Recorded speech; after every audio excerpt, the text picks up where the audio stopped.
So ఈరోజు వచ్చేసి నేను నిన్న చెప్పిన అండర్స్టాండింగ్ ఎకనామిక్ డెవలప్మెంట్ బుక్లో చాప్టర్ 1 అది నేను మీకు తెలుగులో ఎక్స్ప్లెయిన్ చేస్తాను. ఎవరైతే poor background English medium background లేని వాళ్ళైతే ఉంటారో వాళ్ళు దయచేసి అర్థం చేసుకోవడానికి ట్రై చేయండి. బుక్ వచ్చేసి understanding economic development first chapter, that is development అండి. ఎకనామిక్స్ది, ఇది జాగ్రఫీ ఎకనామిక్స్ బుక్ 10th క్లాస్ది. సో నేను చెప్తాను, మీకు అర్థం చేసుకోవడానికి ట్రై చేయండి. వన్స్ నేను చెప్పిన తర్వాత మీరు బుక్ తీసి చూస్తే మీకు చాలా ఈజీగా అర్థమైపోతుంది. ఈ చాప్టర్ని నేను పార్ట్స్గా మ్యాక్సిమం ఒకే వీడియోలో కవర్ చేయడానికి చూస్తాను. ఎందుకంటే టోటల్ చాప్టర్ అంతా ఒకే వీడియోలో తీయాలంటే చాలా లెంత్ వీడియో అయిపోతుంది. సో నేను పార్ట్స్గా చెప్తూ ఉంటాను. సో ఫస్ట్ వచ్చేసి the idea of development of progress has always been with us. అంతే కదండి, ఏదైనా డెవలప్మెంట్ కానీ చాలా ఫాస్ట్గా చెప్పేస్తాను, ఎందుకంటే చిన్నగా స్లోగా చెప్తూ వెళ్తే వీడియో అనేది లెంతీ అయిపోతుంది, మీకు వీడియో చూడడానికి కూడా బోర్ కొడుతుంది. So we have aspirations or desires about what we would like to do and how we would like to live. మనం ఎలా ఉండాలో, ఏంటి, మనకి ఏమేమి కోరికలు ఉన్నాయో అవన్నీ మనకు తెలుసు. Similarly we have ideas about what a country should be like. మనకి ఎలా అయితే మనకు కోరికలు ఉంటాయో ఒక కంట్రీ, ఒక దేశం అనేది ఎలా ఉండాలి, ఎలా అభివృద్ధి చెందాలి అని చెప్పేసి కూడా మనకు ఒక ఐడియా ఉంటుంది కదా. So what are the essential things that we require. ఒక కంట్రీ డెవలప్ అవ్వాలంటే ఎసెన్షియల్ థింగ్స్ ఏంటి, ముఖ్యమైన అంశాలు ఏంటి, విషయాలు ఏంటి. Can life be better for all. జీవితాలు అనేవి అందరికి ఒకలానే ఉన్నాయా, అందరికీ మంచిగానే ఉన్నాయా. How should people live together. అసలు ఎలా ప్రజలు ఎలా కలిసిమెలిసి ఉంటున్నారు. Can there be more equality. అసలు సమానత్వం అనేది ఉందా. Development involves thinking about these questions and about the ways in which we can work together achieving these goals. అసలు డెవలప్మెంట్ అంటే ఏంటి? డెవలప్మెంట్ అంటే అభివృద్ధి. అసలు అభివృద్ధి అంటే ఏంటి? ఇప్పుడు మనం అనుకున్న ఈ ఆలోచనలన్నీ, అసలు ప్రజలందరూ ఎలా ఉన్నారు, వాళ్ళ జీవితాలు ఎలా ఉన్నాయి, సమానత్వం అనేది అందరికీ ఉంటుందా లేదా, ఇవన్నీ ఆలోచిస్తేనే మనకు అసలు డెవలప్మెంట్, ఒక కంట్రీ యొక్క డెవలప్మెంట్ గోల్స్ అనే ఏంటి అనేది మనకు అర్థమైపోతుంది. So this is a complex task and in this chapter we shall be, ఈ చాప్టర్లో మనకు అసలు డెవలప్మెంట్, ఒక కంట్రీ యొక్క డెవలప్మెంట్ ఎలా ఉంటుంది అనేసి మనం ఈ చాప్టర్లో మనం నేర్చుకోబోతున్నాం అనమాట. సో దీనికి సంబంధించిన డెప్త్ నాలెడ్జ్ మనం హయ్యర్ క్లాసెస్లో చూసుకుంటాం. Also you will find answer to many of these questions not just in economics but also in course of history, political science. ఇప్పుడు మన ఒక డెవలప్మెంట్ అనేది ఓన్లీ ఎకనామిక్స్ అనే సబ్జెక్ట్లోనే కాకుండా మనం పాలిటీలో, హిస్టరీలో కూడా మనము నేర్చుకుంటామని చెప్పేసి అంటున్నారు. So this is because the way we live today is influenced by the past. అంతే కదా, మనం ఈరోజు నివసిస్తున్న ఈ కాలం అనేది పాతకాలం, మనకు ఓల్డ్ జనరేషన్ నుంచి వచ్చింది అనమాట ఇది. So we can't desire for a change without being aware of this. అంతే కదా, దీన్ని మనం చేంజ్ చేయలేము. పూర్వీకులు తిన్నారు, ఇట్లా ఏమంటారు, ఇల్లు కట్టుకొని నివాసం ఉండి వాళ్ళు ఎలా అయితే ఉన్నారో మనం కూడా అలానే ఉంటున్నాం. అంతేకాని టాప్లెస్ అలాంటివి ఏమీ లేకుండా, అంటే ఇల్లు లేకుండా బయట కూర్చొని పడుకోవడం అలాంటివి ఏం చేయట్లేము కదా. సో పాతకాలం వాళ్ళతోటి మనం ఇన్ఫ్లుయెన్స్ అయ్యి ఉన్నాం అనమాట. So in the same way it is only through the democratic political process that these hopes and possibilities can be achieved in real life. So ఇవన్నీ మనకు అచీవ్ కావాలంటే ఏంటి, ఖచ్చితంగా పొలిటికల్ అంటే ఇవన్నీ పాసిబిలిటీస్ అనేవి డెమోక్రటిక్లో ఇలా ఉంటాయి. So what development promises different people different goals. ఒక్కొక్కరికి ఒకేలాగా డెవలప్మెంట్ ఉంటుందంటే ఉండదు, ఒక్కొక్కరికి ఒక్కోలా ఉంటాయి. ఇప్పుడు కొందరు టీచర్ అవ్వాలనుకుంటారు, కొందరు వాళ్ళకి అగ్రికల్చర్ ఫీల్డ్లోనే ఉంటుంది, కొందరు ఉన్నారు నేను పాలిటిక్స్లో చేరాలనుకుంటూ ఉంటారు. సో ఒక్కొక్కల పర్సన్కి ఒక్కొక్క వాళ్ళ కోరికలు కానీ వాళ్ళ ఆలోచనలు కానీ చాలా డిఫరెంట్గా ఉంటాయి అన్నమాట. సో మనకి ఇక్కడ కొన్ని ఇచ్చాడనమాట. ఒక లేబర్, ఒక రోజువారీ కూలికి ఏముంటాయి, వాళ్ళకి ఏముంటాయి నార్మల్గా, నాకు పని దొరకాలి, పనికి సంబంధించిన డబ్బులు ఇవ్వాలి, రోజుకు ఎంత పని చేస్తానో అంత కూలి ఇవ్వాలని ఒక పర్సన్ అనుకుంటాడు. ఇంకొక పర్సన్ ఉంటాడు, ఇప్పుడు గుడ్లు అమ్మేటోళ్ళు ఉంటారు, వాళ్ళు నాకు తొందరగా ఈ కేసు అంతా అయిపోవాలి అని ఒక్కొక్కరు అనుకుంటారు. ఇంకొకళ్ళందరూ అగ్రికల్చర్ మీద ఫుల్గా అగ్రికల్చర్ మీద డిపెండ్ అయి ఉన్న వాళ్ళని ఏమనుకుంటారు, మంచి వర్షాలు పడాలి, పంటలు మంచిగా పండాలి, మళ్ళీ నా పంట కోతకు వచ్చే టైంకి ఏమీ ప్రాబ్లమ్స్ ఉండకుండా అది మంచిగా సాగు అవ్వాలి, అది మంచిగా అమ్ముడుపోవాలి, మంచి ధర పలకాలి అని చెప్పేసి ఇలా అనుకుంటారు. సో ఒక్కొక్కరికి ఒక్కొక్క ఉంటుంది అనమాట. ఇప్పుడు ఒక రిచ్ ఫ్యామిలీ నుంచి వచ్చే బాయ్స్ కానీ గర్ల్స్ కానీ ఏముంటుంది, నాకు ఎలాంటి రెస్ట్రిక్షన్స్ పెట్టద్దు, మా వాళ్ళు నన్ను విచ్చలవిడిగా వదిలేయాలి అని ఒక్కొక్కరు అలా అనుకుంటారు. సో అలా మనకి ఇక్కడ కేసెస్ ఇచ్చారనమాట. సో మనకి ఇక్కడ టేబుల్ ఇచ్చాడు. సో ఆ టేబుల్ మనం ఫుల్ఫిల్ చేయాలి. ఎక్కడి వరకు చదవాలో అక్కడి వరకే చదవాలి అని నేను అంటున్నాను అనమాట. సో ఎన్సీఆర్టీ నేను మీకు ఇలా ఈచ్ అండ్ ఎవ్రీథింగ్ ఇలా ఎక్స్ప్లెయిన్ చేయడానికి గల రీజన్ ఏంటంటే, ఇప్పుడు ఈ టాపిక్ ఉంది, ఈ టాపిక్లో నేను ఇప్పుడు చెప్పాను, ఒక రిచ్ గర్ల్కి, ఒక రిచ్ బాయ్కి, రిచ్ ఫ్యామిలీ నుంచి వచ్చిన వాళ్ళకి ఇలాంటి ఏంటని ఇక్కడ ఒక టేబుల్ ఇచ్చాడు. ఈ టేబుల్లో మనం ఇది రాయాలి. సో ఇది ఎక్కడి వరకు నేర్చుకుంటే అక్కడి వరకు చాలు అనమాట. సో ఇక్కడ నుంచి అంత నేర్చుకుంటే చాలు. So A girl express as much as freedom and opportunity for, అంతే కదా. ఒక రిచ్ ఫ్యామిలీ నుంచి వచ్చిన వాళ్ళు ఏం చేస్తారు, వాళ్ళ బ్రదర్ నుంచి అలాంటి ఫోర్సెస్ ఉండొద్దు, నన్ను ఈజీగా వదిలేయాలి, బ్రదర్ అంటేనే కదా సిస్టర్ని అపోజ్ చేస్తూ ఉంటారు కదా బ్రదర్ ఎప్పుడు. So her brother may not like this. Similarly to get more electricity industrialist May want more dams. అంతే కదా, ఇప్పుడు ఒక ఇండస్ట్రీలు ఉన్నాడు, అతనికి ఎలక్ట్రిసిటీ కావాలి అంటే ఏంటిది, అతనికి ఎక్కువ డ్యామ్స్ అనేది ఎక్కువ ఉంటేనే అక్కడ నుంచి మనకు పవర్ అనేది వాటర్ ద్వారా అతనికి ఎలక్ట్రిసిటీ అనేది అతని ఫ్యాక్టరీకి కానీ అతను చేసే వర్క్లో అతను చేసే ఇండస్ట్రీలో కానీ అలా వాళ్ళకి ఎలక్ట్రిసిటీ అనేది పాసిబుల్ అవుతుంది. But this may submerge the land and destruct lives of people who are displace such as tribals they. సో ఇలాంటి మన ఫ్యాక్టరీస్ కానీ ఇలాంటి పెద్ద పెద్ద ఇండస్ట్రీస్ కానీ కట్టాలంటే ఏంటిది, ఎక్కడో చిన్న ఊరికి వెళ్తారు, అక్కడ పీపుల్ అందరినీ ఎక్కడికో పంపించేస్తారు, వాళ్ళ స్థలాలు లాక్కొని ఇట్లా ఫ్యాక్టరీస్ అనేది చేస్తుంటారు కదా. సో అలా అనమాట ఇక్కడ. So they might recent this may prefer small check dams tanks to irrigate their lands. So అంతే కదా, చిన్న చిన్న ఇప్పుడు వాళ్ళ సాగు చేసుకోవాలన్నా, పంటలు సాగు చేసుకోవాలన్నా వాళ్ళకి ఏంటిది పక్కా ఇలాంటి డ్యామ్స్ నుంచి వాటర్ వస్తేనే వాళ్ళకి సాగు అనేది జరుగుతుంది. So 2 things are clear. ఏంటిది, 1, different persons can have different development goals. అంతే కదా, ఒక్కొక్కరికి ఒకే డెవలప్మెంట్ గోల్ ఉండాలని లేదు, డిఫరెంట్ పర్సన్స్కి డిఫరెంట్ గోల్స్ అనేది ఉండొచ్చు. అండ్ సెకండ్ వన్ వచ్చేసి what may be development for one may not be development for other. అంతే కదా, ఇప్పుడు నాకు ఉండాల్సిన డెవలప్మెంట్ గోల్స్ నాకున్నాయి, మీకు ఉండాల్సిన డెవలప్మెంట్ గోల్స్ మీకున్నాయి. అంటే ఒక ఇండస్ట్రియలిస్ట్కి అతనికి ఉండాల్సిన అతనికి ఉంది, ఒక ల్యాండ్ అంటే ఒక రోజువారీ కూరికి ఉండాల్సిన గోల్స్ అనేవి వాళ్ళకు డిఫరెంట్గా ఉంటాయి. సో ఈ వేలో మనం ఆలోచిస్తూ వెళ్ళాలన్నమాట. సో నెక్స్ట్ హెడ్డింగ్ ఇచ్చారు ఇన్కమ్ అండ్ అదర్ గోల్స్. మనకు వచ్చే సంపాదన ఏంటి, మనకు వచ్చిన ఇంకా అదర్ గోల్స్ అనేవి ఏంటి అని చెప్పేసి ఇక్కడ చెప్తున్నారు. This is seeking more income one way or other people seek things like equal treatment, freedom, security, respect of others. మనం ఏ జాబ్ చేసినా కూడా ఫస్ట్ మనం ఏంటంటే పీపుల్ ఏం ఆలోచిస్తారంటే ఫస్ట్ ఈక్వల్ ట్రీట్మెంట్ ఉండాలి. ఎక్కడికి వెళ్ళినా గర్ల్ ఎట్లా బాయ్ ఎట్లా, సో బాయ్కి ఎంత జీతం ఇస్తున్నారో ఒక దగ్గర వర్క్ చేస్తే గర్ల్కి కూడా అంతే జీతం ఇవ్వాలి. సో అలాంటి ఈక్వల్ ట్రీట్మెంట్ అనేది ఉండాలి, ఫ్రీడమ్ ఉండాలి. ఎక్కడికి వెళ్ళినా మనకి ఏ డౌట్ వచ్చినా క్వశ్చన్, ఇప్పుడు స్కూల్లో అంతే కదా, మనకు క్వశ్చన్ చేసి రైజ్ చేయగలం. మనకు కావాల్సిన ఏమి కాలకపోయినా కూడా మన ఎమ్మెల్యే దగ్గరికి వెళ్ళో, మన వార్డ్ మెంబర్ దగ్గరికి వెళ్ళో, మాకు ఇది లేదు ఇది చేయాలి అనేంత అడిగేంత రైట్, అలాంటి ఫ్రీడమ్ ఉండాలి. ఇంకా రెస్పెక్ట్ ఆఫ్ అదర్స్, మనకు ఇతరుల నుంచి కూడా రెస్పెక్ట్ అనేది రావాలి. మనం నిర్రెస్పెక్టివ్గా బిహేవ్ చేస్తాం, మనం ఊరుకోం కదా. సో ఇలాంటివన్నీ కావాలన్నమాట. So there is some discrimination. All these are important goals. In fact, some cases they may not be more important than more income. కొన్ని కేసెస్లో ఏంటంటే మనకి ఇన్కమ్ కావాలి, కొన్ని కేసెస్లో ఏంటంటే దీస్ థింగ్స్ ఆర్ రిక్వైర్డ్ అనమాట. కొన్ని కేసెస్లో because material goods are not all that you need to live. అంతే కదా, కొన్ని ఏంటంటే మనకి ఇప్పుడు తిండి, బట్ట, నీరు ఇలాంటివన్నీ మనకు కావాల్సినవి. ఇంకా కొన్ని ఉన్నాయి, ఇప్పుడు ఇవన్నీ మనకు రెస్పెక్ట్ లేకున్నా, ఈక్వల్ ట్రీట్మెంట్ లేకపోయినా, ఫ్రీడమ్ లేకపోయినా వీ కెన్ లివ్. బట్ మనకు కావాల్సినవి ఏంటిది, మెటీరియల్ గూడ్స్ ఇవి లేకపోయినా మనం ఉండగలుగుతాం. కానీ కావాల్సిన ఫుడ్కి సంబంధించిన కానీ ఇలాంటికి సంబంధించిన కానీ లేకపోతే వీ కాంట్ లివ్ అనమాట. So money or material things that one can buy with it is one factor on which our life depends, but the quality of our life also depends on non material things mentioned above. Okay, quality of life అనేది okay maybe ఇలాంటి వాటి మీద depend అయి ఉండొచ్చు. So if it is not obvious to you, then just think of the role of your friends in your life. You may desire their friendship. Similarly, there are many things that are not easily measured, but they mean a lot to ourselves. అంతే కదా, కొన్ని ఏంటంటే friends ఉంటారు, friendship అనేది చాలా important అని అనుకుంటాం, కానీ ఫ్రెండ్స్ లేకుండా కూడా ఉండొచ్చు. కానీ కొన్నిసార్లు ఏంటంటే ఫ్రెండ్స్ ప్లేసే వైటల్ రోల్. మనకి ఏమైనా కష్టం వచ్చినా ఏమన్నా వచ్చినా మనం ఫ్రెండ్స్ని అడుగుతాం. ఇప్పుడు కష్టం వచ్చిందని ఖాళీగా కూర్చునే బదులు అదే మన ఫ్రెండ్స్ని అడిగితే వాళ్ళ దగ్గర నుంచి మన సహాయం అందుతుంది కదా. సో ఇలా అనమాట. కొన్ని ఏంటంటే మనకు ఏవి కావాలి అని అనుకుంటామో ఓకే, ఇప్పుడు ఫ్రెండ్షిప్ అనేది కావద్దు అని అనుకున్నాం అనుకోండి, మనకి ఇలాంటి టైం వచ్చినప్పుడు వాళ్ళే మనకు ఇంపార్టెంట్ అవుతారు అని చెప్పేసి అంటున్నారు.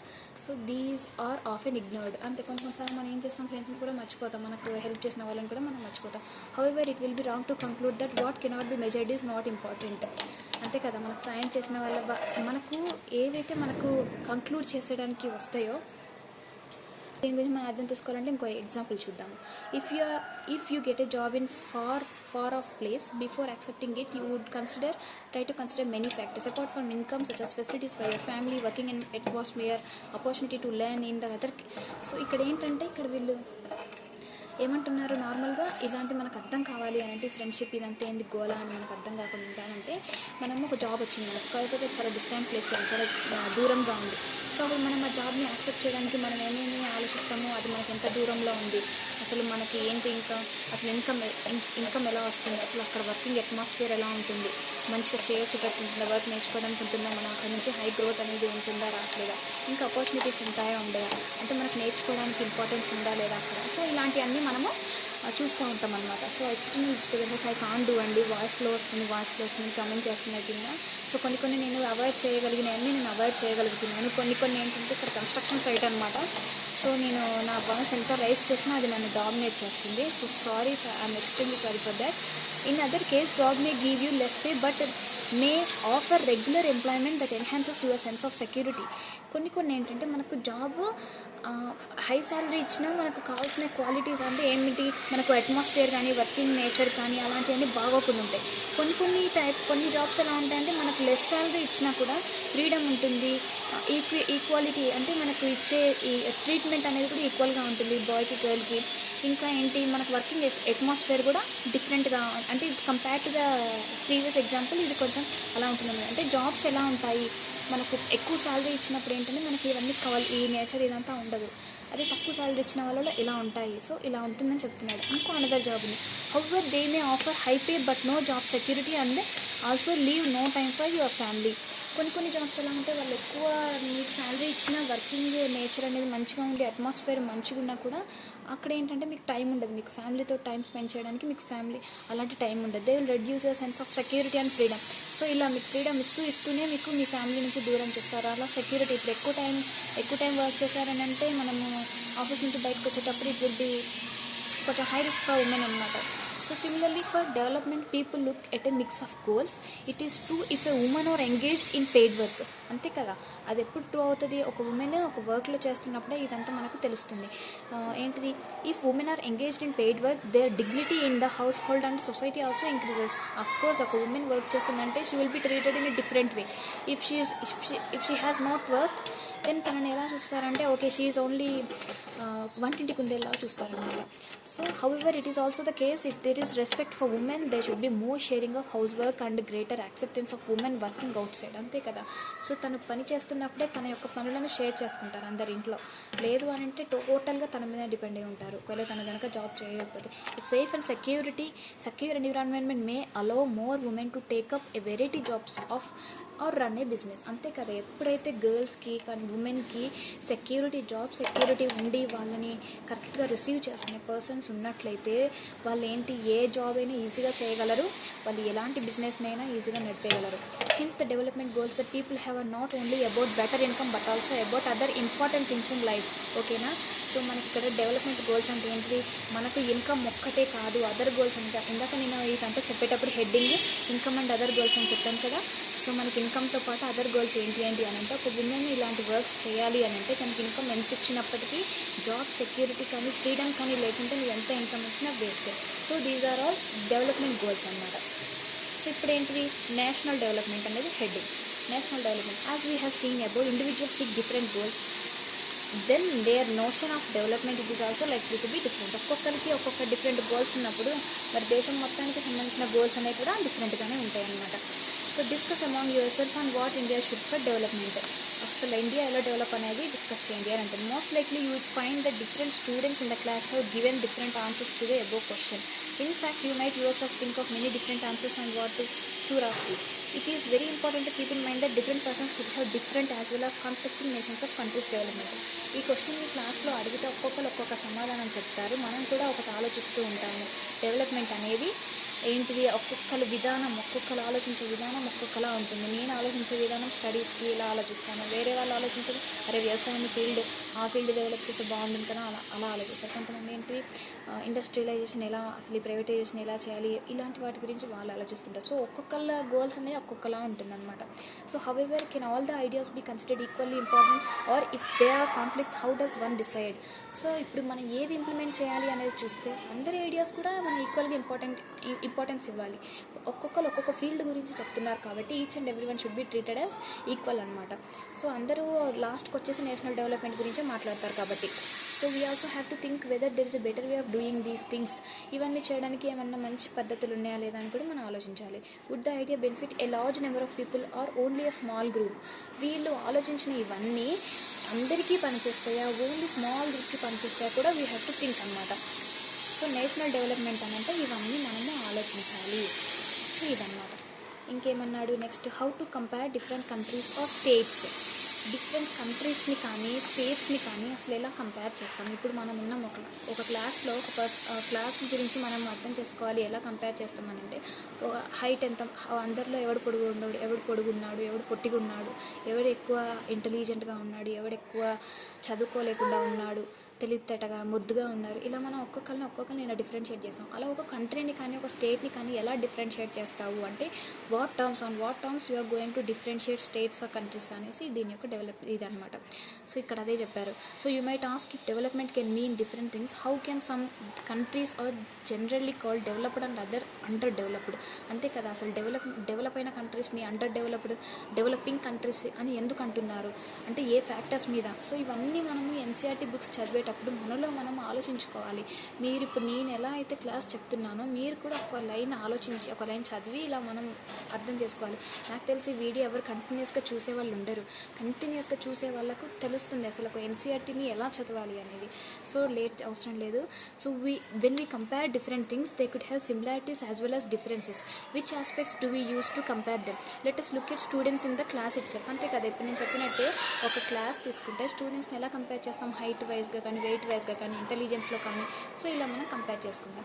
సో అలాగే అనమాట ఒక స్టేట్ని usually we take 1 or more important characteristics of person and compare them based on the characteristic. అంతే కదా, ఒకటి ఫ్రెండ్లీగా ఉన్నాడా, సీరియస్గా ఉన్నాడా, ఇలాంటి వాటి గురించి మనం ఆలోచిస్తూ ఉంటాం. This is true development two. For comparing countries, their income is considered to be the one of the most important attributes.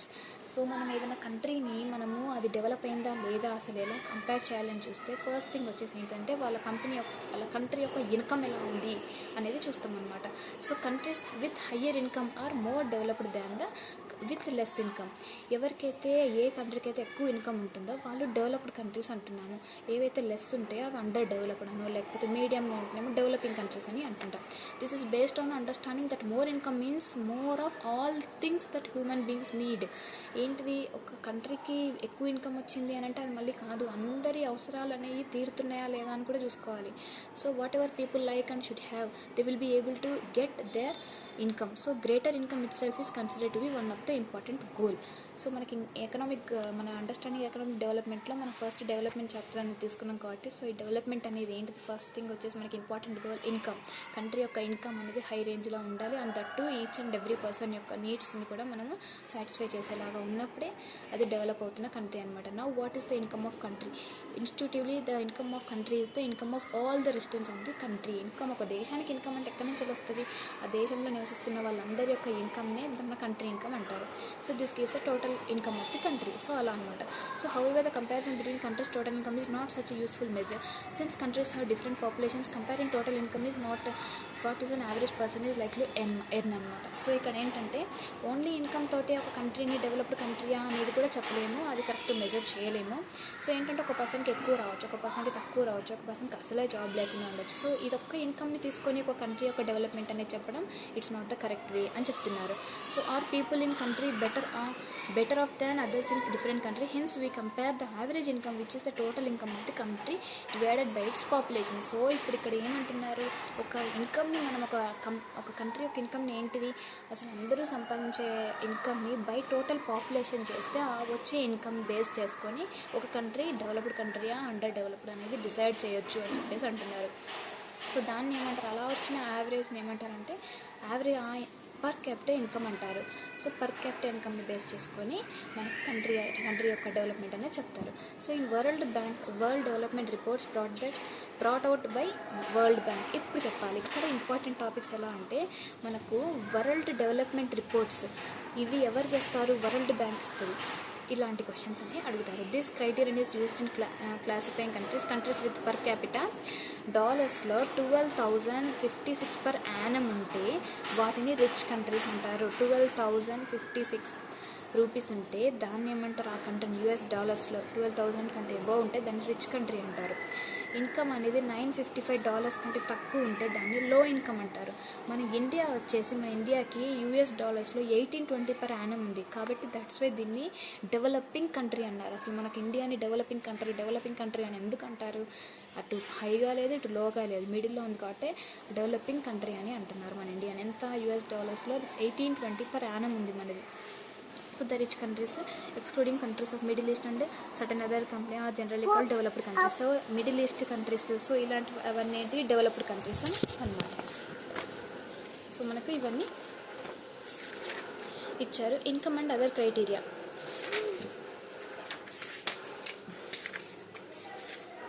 ఇంకా ఈ వీడియో పెద్దగా అయిపోతుందండి. Income and other country second పార్ట్లో మనం చెప్పుకుందాము. సో ఇదనమాట, ఇలా చదవాలి ఎన్సీఆర్టీని అర్థం చేసుకుంటూ ఒక్కొక్క పాయింట్లో ఏది ఇంపార్టెంట్ కాదు అనేసి. నాకు తెలిసి వీడియో చివరి వరకు ఎవరు చూడరు, ఈ మాటలన్నీ ఎవరు వినరు నాకు తెలిసి. సో ఎవరైతే ఒక బుక్ తీసుకొని ఇప్పుడు నేను చెప్పిందంతా చదువుకుంటూ ఇలా నేర్చుకోవాలి అని చెప్పేసి చూస్తారో వాళ్ళకి ఎన్సీఆర్టీస్ ఈజీగా అర్థమైపోతాయి. ఎన్సీఆర్టీస్ చాలా త్వరగా కంప్లీట్ చేయగలుగుతారు.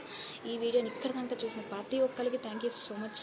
మీరు కనుక కొత్తగా ఛానల్ చూస్తున్నట్లయితే సబ్స్క్రైబ్ చేయండి. నేను ఇలా ప్రతి ఒక్క చాప్టర్ని తెలుగులో చెప్పడానికి ట్రై చేస్తాను మ్యాక్సిమం. నాకున్న కొంత టైంలోనే కొంత టైంని నేను నా సిస్టర్స్కి, నా బ్రదర్స్కి టైం స్పెండ్ చేయాలని చెప్పేసి ఈ విధంగా అనుకుంటున్నాను. నాకు తెలిసిన ఇన్ఫర్మేషన్ ఇవ్వడంలో పెద్ద తప్పేం లేదు కదా. సో మీరు కనుక కొత్తగా ఛానల్ చూస్తున్న వాళ్ళైతే దయచేసి సబ్స్క్రైబ్ చేసుకోండి. Thank you so much for watching this video.